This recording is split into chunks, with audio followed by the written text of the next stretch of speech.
How to watch games on ESPN without a TV provider. Step number 1. Subscribe to ESPN Plus. Visit the ESPN Plus website. Sign up for an account and choose a subscription plan that fits your needs. Step number 2. Install the ESPN app. Download the ESPN app on your preferred device such as Fire Stick, Roku, smartphone, or smart TV.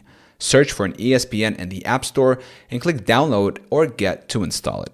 Step number 3. Log in to the ESPN app. Open the ESPN app and go to the ESPN Plus section. Log in using the credentials you created when subscribing to ESPN Plus. Step number 4. Browse and stream. Explore the available live games, replays, and exclusive content including with ESPN Plus.